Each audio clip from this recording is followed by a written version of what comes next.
Good afternoon. I am Matías MANZOTTI, and today I have the great pleasure to introduce you to Professor Liat AYALON, who is a researcher in the School of Social Work at AYALON University, Israel.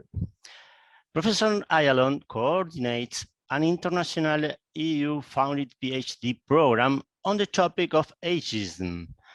She is also the Israeli PI of the EU-funded Mask Age program to study aging masculinities in literature and cinema. Between 2014 and 2018, Professor AYALON has led an international research network on the topic of ageism, founded through COST, Cooperation in Science and Technology. She also consults both national and international organizations concerning the development and evaluation of programs and services for older adults. Today, she will present us a research agenda to combat ageism as part of the Decade of Healthy Aging. Please, Professor, we are eager to listen to you. Thank you. Hi, everyone. My name is Liat from AYALON University. I'm delighted to be here today to talk about a research and policy agenda for the next UN Decade of Healthy Aging. I will start by defining ageism and talking about the various ways ageism affects our life. Then I will briefly talk about ways to reduce ageism and will conclude my talk with policy and research recommendations. So basically, ageism is defined as stereotypes, prejudice, and discrimination towards people because of their age, and ageism can be directed towards both young and old members of society. So if we see this image of the older person for a start, we might think that older people are incompetent and weak, or we might think that older people in general are kind and warm and wise. Whatever our predetermined or preconditioned stereotypes are about old age, we're going to feel differently towards this older person because of these stereotypes, and we're going to react differently. Same goes with the image of the younger person. We might think that younger people are loud, noisy, inexperienced, or we might think that they are beautiful, stylish, and innovative. If we think the latter, we might want to hire this person for the job. We might feel attracted to this person.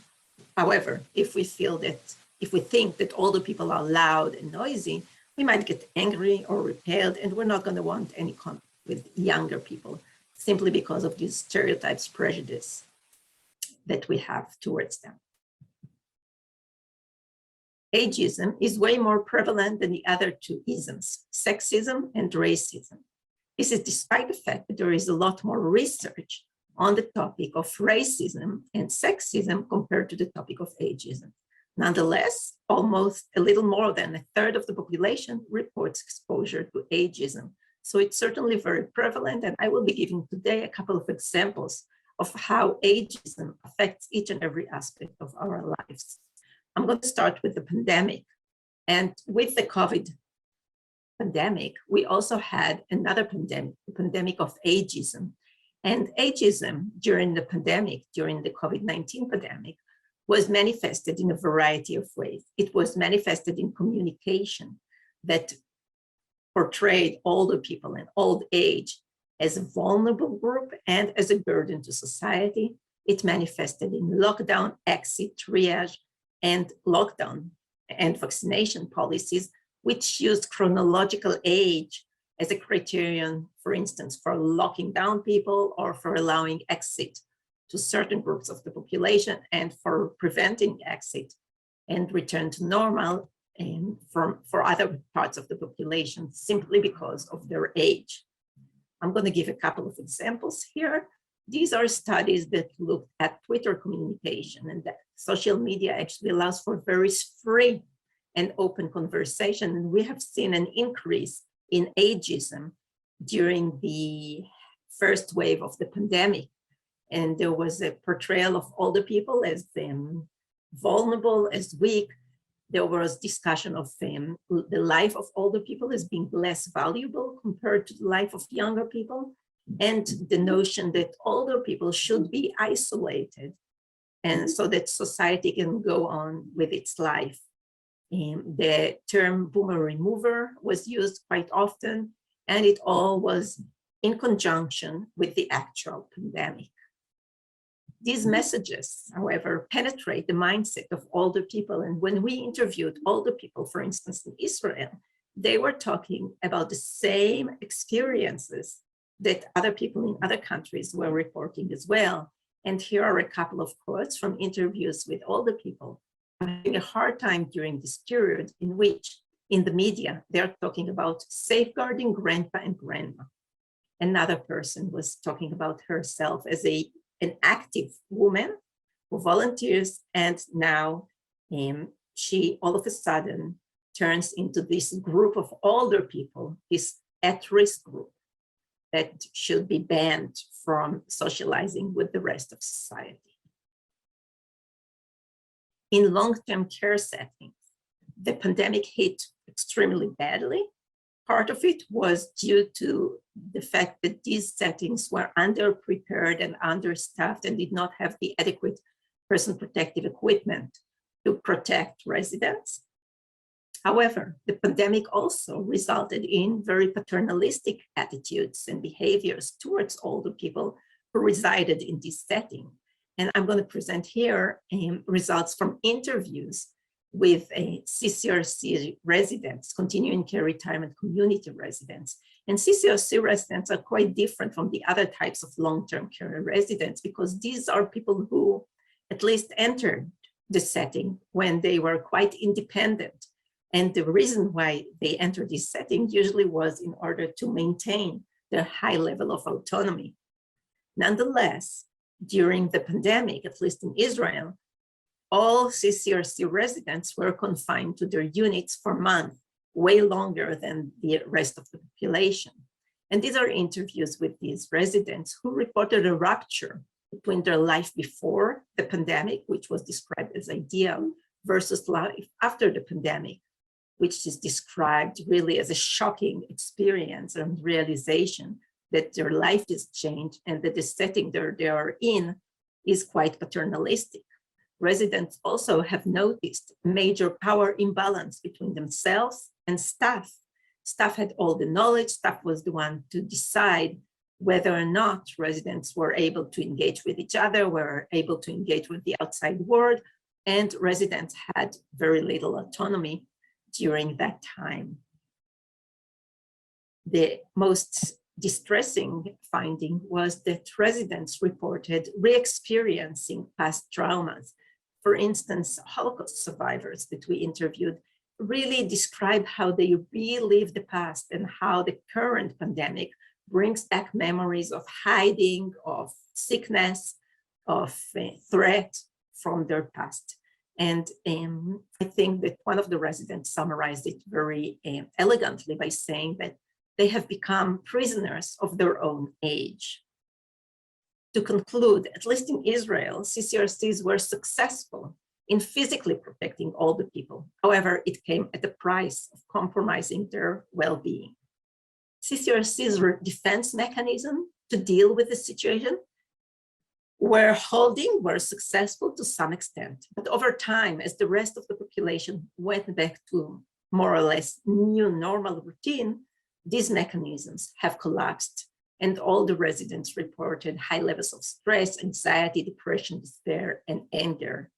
And I think that our findings show the importance of flexibility and sharing of information, because those settings in which residents had more information about the COVID-19 situation, and residents had an opportunity to interact at least with a group of 3 or 4 additional residents, they reported a much better well-being compared to the settings in which residents were confined to their rooms without really knowing what was going on. I'm moving on now to another study, this time a study that actually describes the nursing home situation in the United States. And this is based on our literature analysis, review of newspaper articles about nursing homes in 3 of the major US newspapers. And what we found was that residents' voice was completely excluded and superseded by others, by the voices of caregivers and by the voices of the administration. Literary elements to portray residential care as shockingly dangerous, deceptive, and problematic were used. And there was kind of a blame game, trying to assign the blame for the very horrible situation of nursing homes in the United States to based on the political tendencies of the newspaper. So those newspapers that were more pro-Trump tended to blame the state governor or the administrators, and those that were more left-wing tended to blame the federal ministry. In any case, there was little attempt to solve the situation. And there was little attempt to give residents a voice. And I think this is parallel to what we saw in Israel in CCRCs, where residents have lost their voice once the pandemic has started. To conclude, I think that these findings really show that there is a cultural model of panic and dishonesty that begins to take shape during the COVID-19 pandemic. And the portrayal of residential care as lacking transparency is likely to create future mistrust of this industry of nursing homes.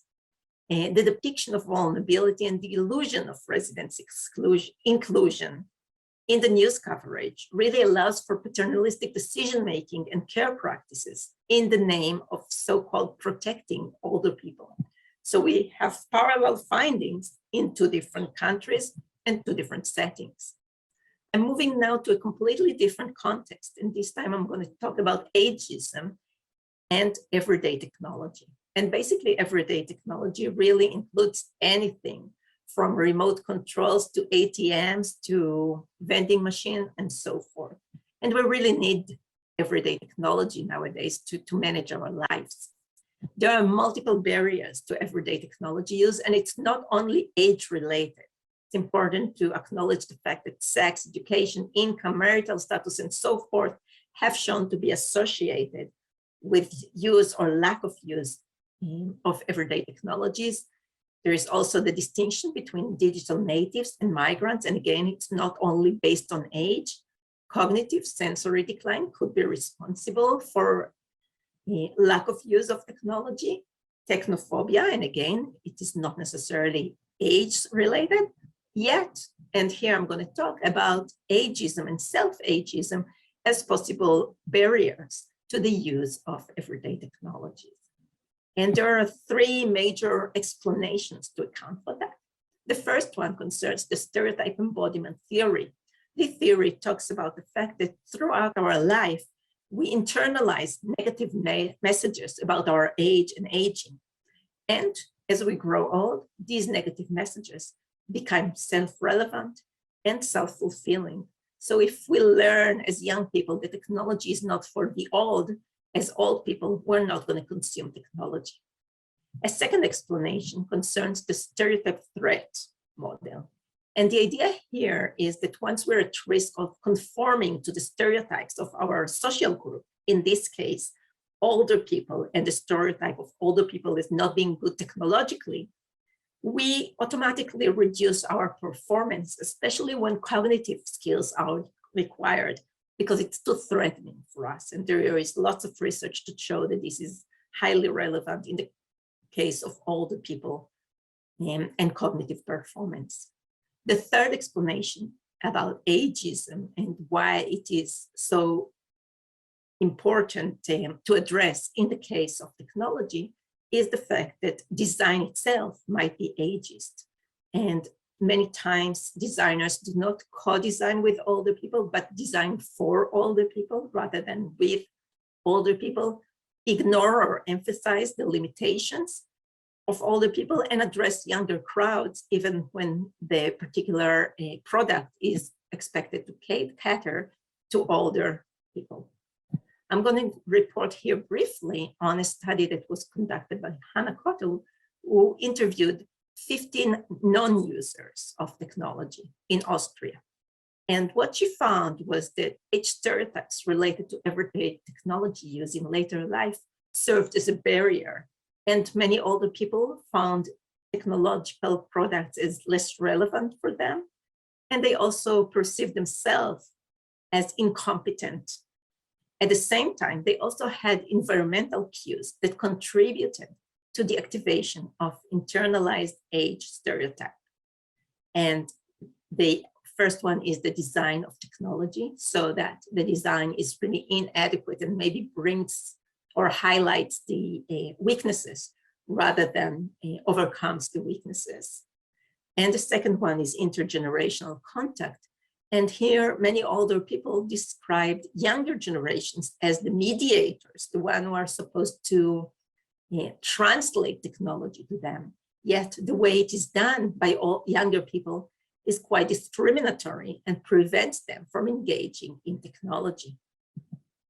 The second study that I'm briefly going to discuss in relation to technology is actually a study that we looked at Google autocomplete. And here we wanted to see how Google completes our queries.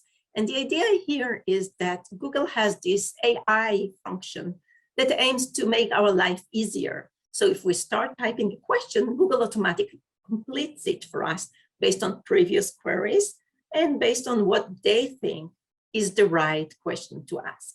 And we wanted to see how Google completes the queries for older people. What we found was an intersection between ageism and sexism, so that older people, older men actually, the most significant or the most dominant queries were around relationship issues. For older women, on the other hand, most of the queries centered around health issues. Another difference that we found was that for women, there was a lot more use of derogatory terms such as cougar. We did not find the same use of derogatory terms with regard to men. The problem with this autocomplete function is that on the one hand, perhaps it portrays what's out there, what people are interested in asking. But on the other hand, once we see these automatic completions, it actually sinks in our mind and possibly guides our thinking, and our queries are informed by these autocomplete functions. So this is quite problematic, and this is, I think, an example of the intersection between ageism and sexism. And moving now to a third area where ageism is quite prominent, and this is the issue of climate change. And climate change is certainly a threat to the well-being and human rights of all of us. It affects our access to clean air, water, food supply, and adequacy of shelter and security. Older people are particularly affected by climate change, and there is plenty of research to show higher levels of physical comorbidity or medical illness, and mental illness, including depression, distress, post-traumatic stress, suicide ideation or attempts, and sense of guilt following exposure to climate change events, and higher levels of mortality, especially among older people. Some of it is attributed to their physiological susceptibility. However, there is also environmental susceptibility, and there is also social susceptibility, so that older people are not only individuals who experiencing a significant weather event, they experienced it within an entire context of institutions that are supposed to be protecting them to some degree and ensuring that their susceptibility does not really become a risk. I'm going to talk here about ageism in the climate change discourse. And basically, climate change has a very significant temporal aspect attached to it. Acts taken or not taken in the present are going to affect future generations. Nonetheless, it is the present people, the adults of the present, that have the power to make an impact about climate change policies, whereas youth or unborn children have no power to affect climate change policies at the present time. This is why we looked at 60 activists and tried to really select a very diverse sample and look at the intergenerational aspects associated with their communication in the social media. What we found was both discourse concerning intergenerational tension, but also related to intergenerational solidarity. And it was the younger leaders who were more likely to acknowledge intergenerational tension. And this is one quote here: "Thousands of children around the world should not have to miss classes because of our leaders." So there is a lot of blaming done here based on the role of children versus world leader versus older people in this climate change situation. The second example, or the second thing that we found, was that of intergenerational solidarity. And this was offered mainly by older leaders. And here is one quote: "Our responsibility is to leave our home better than we found it, so that future generations, no matter where they are born or to whom, can thrive." Basically, by analyzing both the intergenerational tension discourse and the intergenerational solidarity discourse, we actually were able to identify that both sides were talking about the same issue. Urgent action is needed, and there is an important temporal aspect associated with climate change. Nonetheless, the phrasing was quite different, and our suggestion is to move towards a more inclusive phrasing that also includes and does not necessarily blame all the people for the current climate change situation. We moved next to lay people and asked them an open-ended question about the perceived role of different age groups in climate change situation. And this is based on a study with 250 people over the age of 18 in Australia. What we found was that younger people were more likely to think that it is the older people's mess for the younger generation to clean. Older people, on the other hand, thought that it isn't a matter of age groups. They also were more likely to think that older generation care more than the younger ones. And older people also were more likely to hold the notion of intergenerational solidarity. To summarize these findings, I have to stress the fact that whereas hazards are natural, human activity or inactivity is actually responsible for the disaster and for turning hazards into disasters. Disasters occur when people are susceptible due to varied social and economic institutions that make them susceptible. So it's not the physiological susceptibility only, it's also the institutions that are not taking full responsibility to ensure the safety of people. Older people are particularly susceptible to climate change effects because of social, economic, and political institutions. And I think that we also have to address the role of ageism here.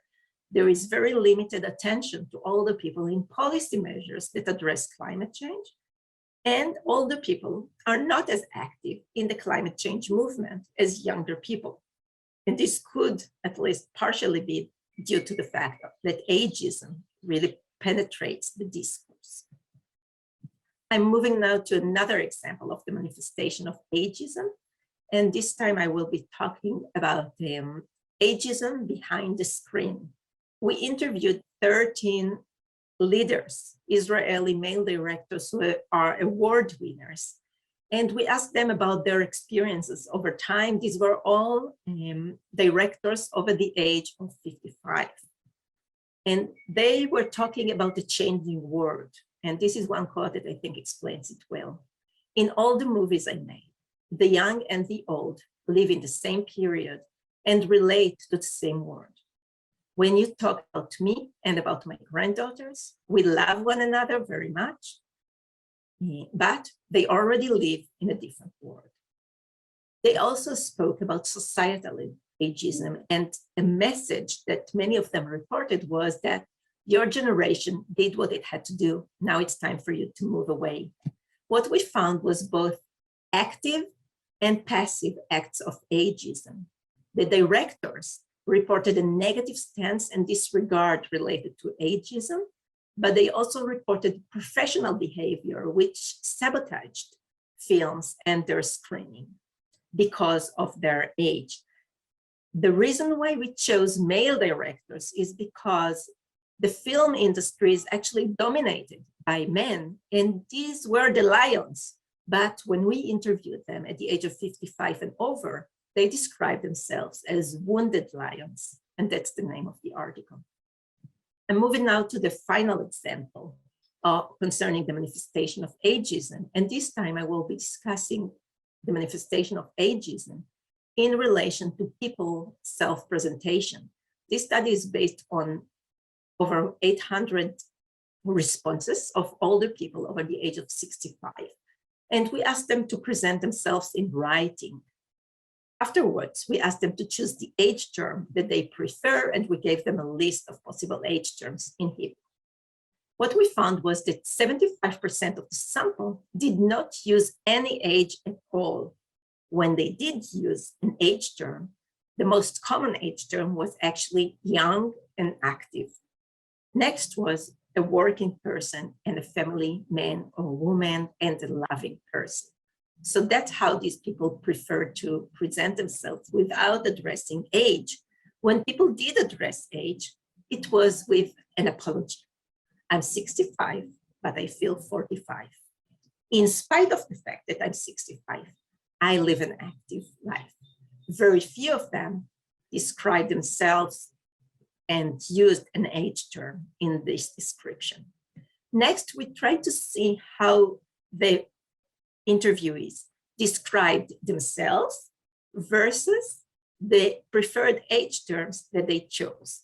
And basically, the most preferred age term was senior citizen. And this is quite interesting because in some cultures, using the term senior citizen is considered derogatory. However, when respondents spoke about themselves, they were most likely to talk about themselves as retired or pensioners. So I think this too shows the ambivalence about the terms used. The term older person that I use quite often was not a preferred term by older people, and I think this is something that we have to respect. To summarize what I've discussed so far, I think that in order to understand age and ageism, we have to examine multiple intersections. And today I spoke about age and gender, age and dwelling, but there are many other intersections that should be explored. It's also important to acknowledge the fact that ageism is always context dependent. And I spoke about ageism during the COVID-19 pandemic, ageism in relation to climate change, relation to the digital world, to the workforce, as well as self-ageism.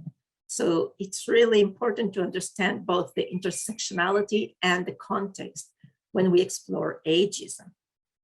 I'm moving now to interventions and how should we address ageism.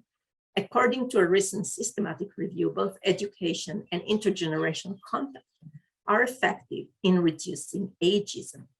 When it comes to education, however, I think that the first step is really to familiarize ourselves with the term ageism.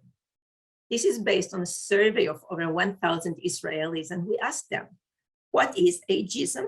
We gave them a blank space to respond. And then we asked them if they were experiencing ageism, sexism, or racism. Next, we defined the term ageism to them and asked them to describe their experiences of ageism. What we found was that 43% of the sample knew what ageism was.